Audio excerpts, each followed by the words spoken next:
Olá pessoal, eu sou o pastor Leonardo Nicomedes, estou aqui com o Pedro Wesley, esse jovem abençoado, onde Deus fez algo tremendo na vida dele, e ele vai estar compartilhando um pouco conosco a sua experiência.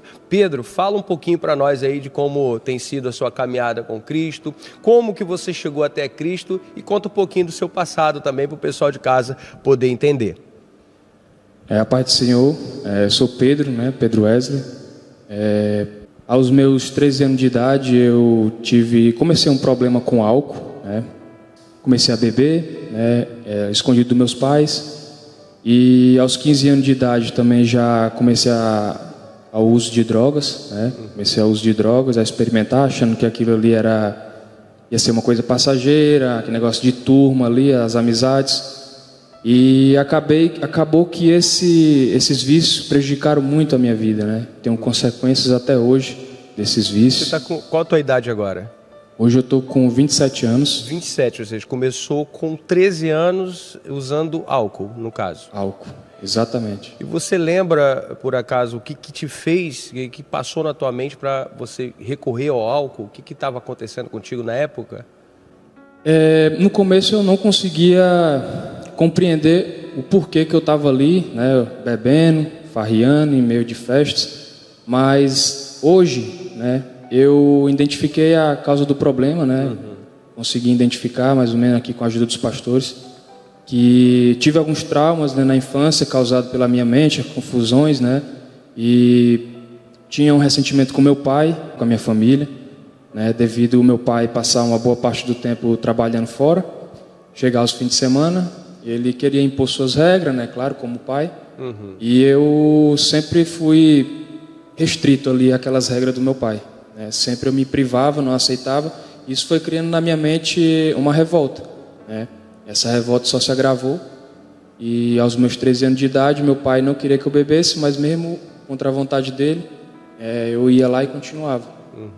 Aí com 13 anos, aí você recorreu, e depois com 15 anos você foi para uma droga mais pesada, no caso, Com 15 anos, no mesmo ano dos meus 15 anos, eu já estava fumando maconha, e numa festa que teve numa região, uma localidade no interior, eu experimentei a cocaína, e aí dali achava que aquilo ali era um momento de festa, de curtição, que ia passar, mas quando foi me vendo até os meus 17 anos, eu não me encontrava um final de semana sem beber e sem cheirar cocaína.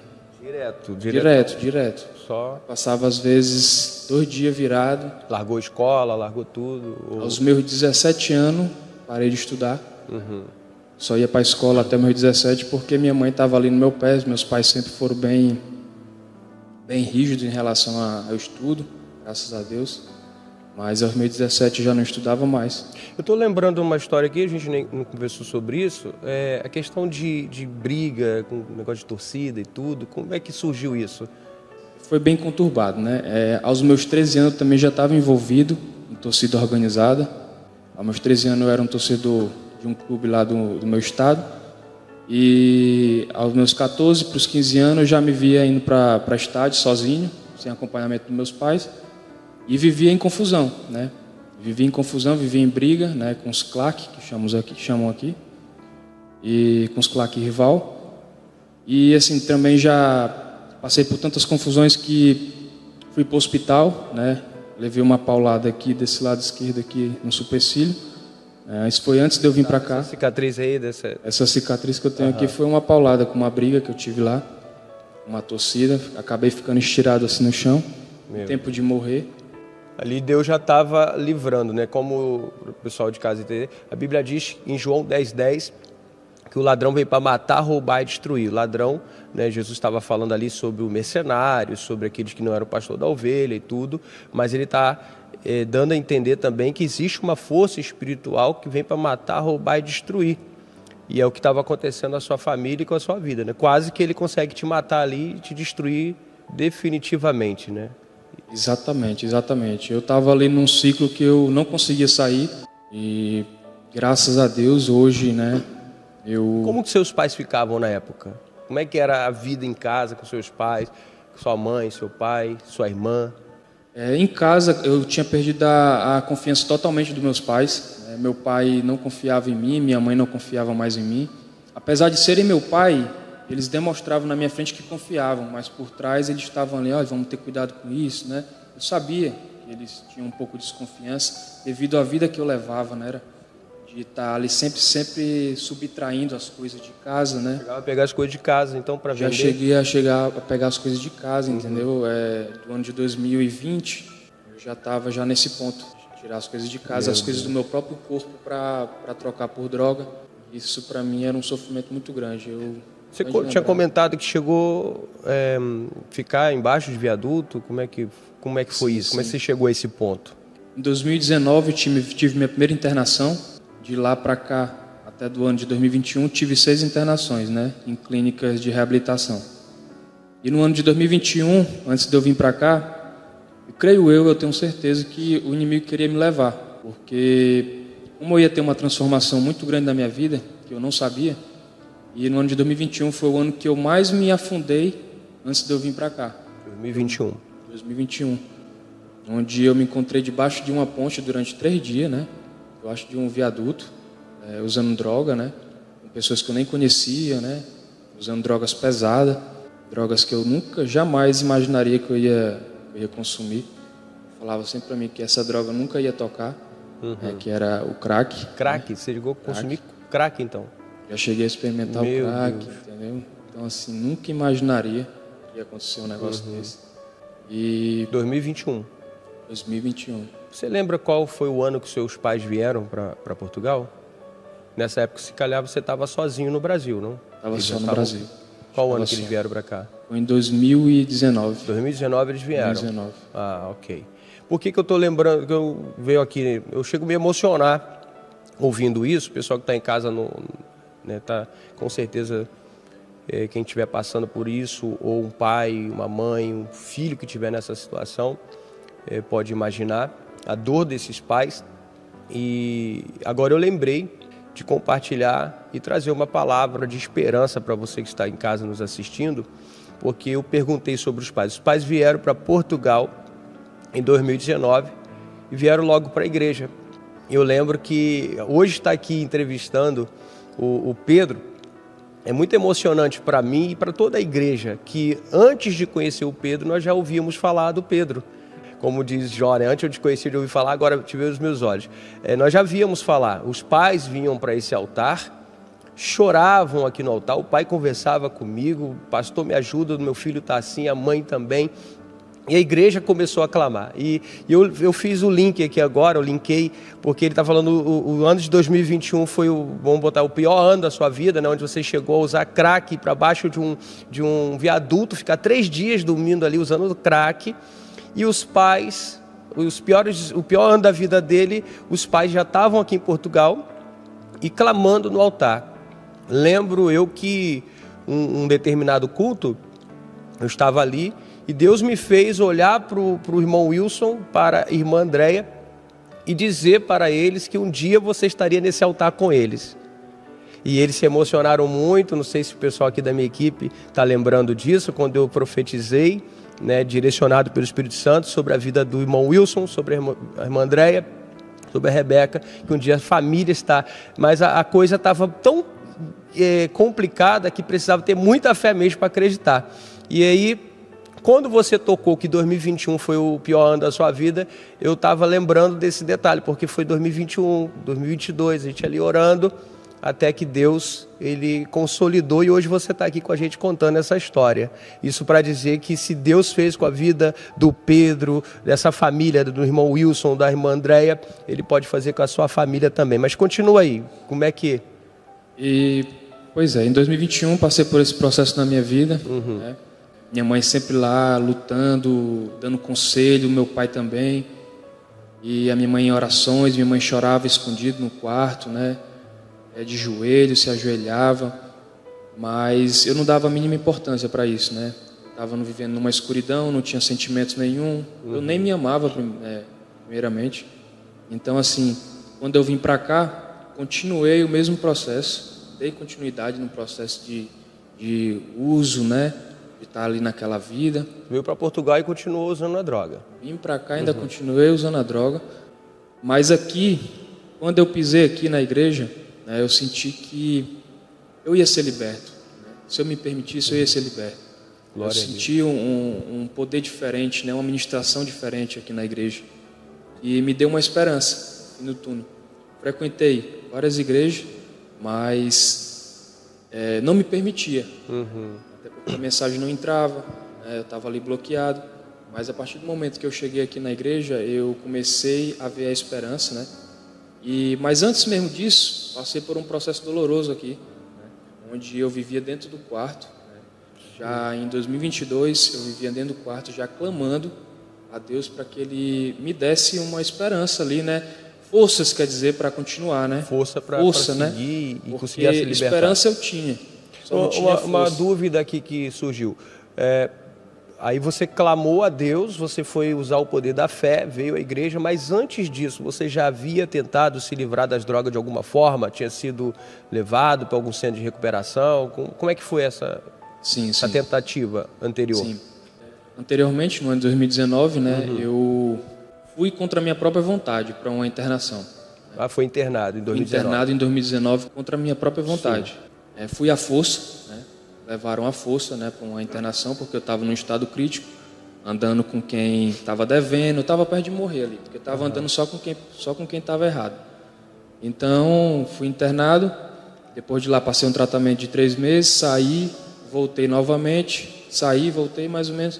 Tive 3 internações involuntárias, contra a minha própria vontade. 3 involuntárias? 3 voluntárias e 3 involuntárias.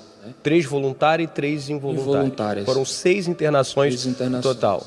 Ou seja, 6 tentativas frustradas. 6 tentativas frustradas. Apesar de alguns conhecimentos que eu tive, mas nada em relação ao que eu tenho passado aqui na igreja. Nada definitivo, nada né? definitivo, nada igual à experiência que eu estou tendo com Deus hoje em dia, na minha vida. Glória a Deus. E aí, como é que você chegou aqui na igreja? Teu pai te trouxe, sua mãe, né? Te convidaram? Me convidaram no ano de 2020, no final de ano de 2021. Né? Meu pai me chamou para passar o ano novo aqui na igreja. O Natal foi ano novo. O ano novo eu vim, falei que eu ia, mas vim para cá alcoolizado. Né? Vim para cá alcoolizado. O pastor acho que sabe muito bem disso. Vim alcoolizado, não entendi. Chegou chapado, né? Cheguei aqui chapado, né? Mas assim, sabia que eu ia conseguir vencer. Não sei quando, mas eu sabia. E comecei a clamar, no ano de 2022, a clamar para que eu tivesse forças para sair daquele ciclo vicioso. E Deus ouviu minhas orações. Passei a frequentar a igreja sóbrio, estando aqui sóbrio e escutando a mensagem sóbrio. Fui indo dia após dia. Parei de usar um dia, parei de beber um dia, passei uma semana sem beber, vindo para a igreja, não fui desistindo, né, pelo meio do caminho, e Deus foi ministrando na minha vida através do pastor, através dos irmãos aqui da igreja, os adolescentes, as mulheres, todos. E hoje, graças a Deus, eu me encontro há 1 ano e 1 mês e alguns dias, né, limpo, sóbrio. 1 ano? 1 ano, 1 mês. 1 mês e alguns dias. Sem usar nada, graças a Deus. Sóbrio, enfrentando os problemas da vida, de cara limpa.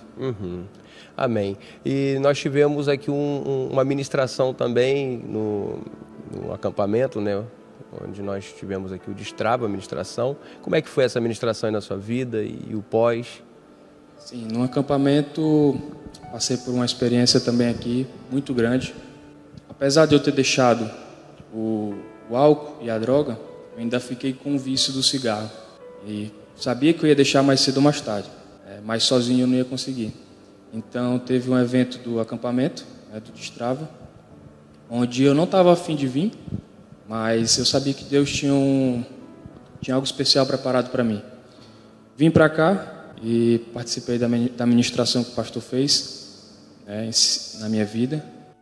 Quando aconteceu a ministração, eu só lembro de uma coisa, que passavam anjos aqui, né, na minha vista, eu não via nada, com os olhos fechados, passavam os anjos, como se fosse luzes brancas, E depois daí eu fui me testar. Saí daqui da administração, fui para casa. Nesse dia, você tem a impressão de ter visto os anjos do Senhor, é isso? Exatamente. Foi no mesmo dia que o seu pai veio aqui na frente, não é isso? E aí, como ele já contou aqui, foi feita uma ministração de cura interior também, né? Pediu perdão ao pai e se reconciliaram ali. Não estavam mal um com o outro, mas de coisas passadas, e foi feita uma ministração e Deus restaurou finalmente o relacionamento, né? Até possíveis mágoas que haviam ali, revoltas, e o Senhor curou totalmente, inclusive a família, né? Restaurou totalmente. E aí acabou aquele momento ali, aí você saiu. Acabou aquele momento ali, eu fui me testar, né? Fui testar? Fui me testar, não, peraí, eu vou ver se realmente, aquela dúvida da fé, né? Fui me testar, fui acender um cigarro. E o cigarro amargou na minha boca. Você tentou acender o cigarro, deu um trago, ele amargou na sua boca? No primeiro trago ele já amargou. Isso nunca tinha acontecido, né? Eu, de 10 anos que eu fumava cigarro, isso nunca tinha acontecido. O cigarro amargou na minha boca. E eu falei para meus parentes, né? Para minha família. A Deus. E eu falei, tá muito estranho, o cigarro está amargando, e joguei o cigarro fora. E vi que ali Deus estava agindo mais uma vez na minha vida, né? Me mostrando o que eu tinha que fazer, o que eu tinha que deixar de fazer. Sim. Daí você teve depois uma recaída, como é que você estava contando aí? Pronto. Passei dois meses e 15 dias mais ou menos, sem fumar. Porém, estava sendo negligente, né? Voltei a alguns hábitos, né? De estar perto de pessoas que fumam, de estar ali frequentando os lugares que pessoas estão fumando. E tive uma recaída. E depois dessa recaída foi logo assim que começou o processo de desenvolvimento de vida. Se inscreveu logo no processo, entrou no processo? Estava inscrito no processo de desenvolvimento de vida, que eu nunca tinha feito. Não, vou me dar essa oportunidade de me envolver mais, né? E aí, quando começou o processo de desenvolvimento de vida, na leitura bíblica, né, que a gente faz diariamente, as meditações, eu terminava de fazer a meditação e ia fumar um cigarro. Só que quando eu voltava para orar, me ajoelhava, pedia perdão a Deus e clamava para Deus me libertar novamente, né? Me dar força para me libertar novamente. Fazia meditação e ia fumar. Fazia meditação e ia fumar. Entendeu? E assim, sabia que eu estava praticando um pecado muito grande, só que estava me prostrando diante de Deus e clamando para Ele. Estava numa luta, né? Estava numa luta espiritual ali, né?